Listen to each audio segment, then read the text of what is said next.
Dans un vieux carton, j'ai retrouvé la raquette de ping-pong de quand j'étais petit. Dedans, il y a aussi la carte de club. Ah, c'est drôle! Je sais pas pourquoi, dès que je montre cette photo à des gens, ils ont toujours la même réaction. Enfin, c'est bizarre parce que quand j'étais petit, on ne faisait pas ça, quoi. Enfin, il est où ton gosse? Bah putain, la sale gueule! Du coup, ça m'a donné envie de réessayer dans un club de ping-pong. Alors j'ai essayé. Bah, le plus important, c'est quand même le prof, parce qu'il y a un prof de ping-pong qui t'explique qu'il faut taper dans la balle. Et ce monsieur, quand il te montre un mouvement, on dirait qu'il veut te montrer qu'il sait faire gonfler ses veines en fait. Alors évidemment, la raquette, on la tient de manière à bander le muscle. T'apprends aussi que sur une raquette, il y a un côté noir et un côté rouge. Enfin, ce que je veux dire, c'est que t'as pas le droit d'avoir un côté noir et un côté noir. Alors je demande pourquoi et le monsieur explique qu'on peut faire des stratégies. Là, je me suis rendu compte que les joueurs de ping-pong, c'est toujours un peu les mêmes. Bon, bien sûr, il y a un chinois. Il y a un mec qui joue avec le poignet complètement cassé, tu vois. Et il a une position relativement efféminée et la bouche un peu ouverte. Ce qui fait que quand tu le vois, t'as la sensation de le trouver dégueulasse. Avec la bouche ouverte comme un autiste. Ouais, c'est peut-être un autiste en fait. Après, je tombe sur une fille. C'est mi-fille, mi-E.T.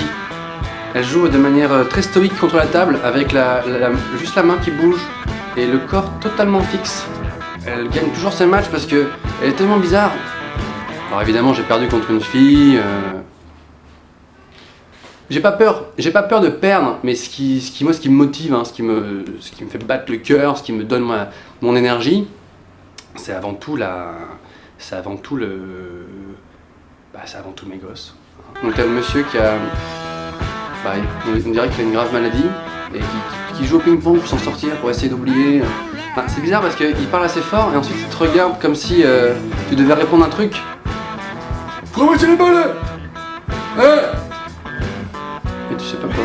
Il y a aussi le mec qui suit les cours de manière très assidue, de A à Z, et qui refuse qu'on fasse une balle, genre pas dans le match, tu vois. On peut jouer s'il te plaît? Pourquoi on m'a dit qu'on devait jouer? On peut jouer? Ce genre de mec en général, il t'éclate et après il t'explique pourquoi t'as perdu. 21-0, c'est pas grave, donc c'est pas grave, c'est ton revers. Et puis après il y a moi. Excuse-moi, on peut utiliser ma balle pour le match, pour jouer parce que c'est un peu porte-bonheur et tout. Non, on peut pas. Ok. Non, je disais bonjour au mur. Oui, alors le ping-pong, c'est pas un sport, je veux dire. Moi, c'est ce que je disais avant. Puis après, je suis donc rentré chez moi. Aidez-moi, à l'aide! SOS! Suite à cette expérience, j'ai décidé d'arrêter ce sport. Parce que bon, je me sentais pas à ma place. Puis bon, je vais peut-être me mettre à la marche. Ouais, bon, ça fait quelques années que ça me trotte. J'aime bien marcher dans les villes, dans les campagnes. Donc petite annonce personnelle, s'il y a des gens qui font de la marche ou qui sont carrément gérants d'un club de marche, contactez-moi.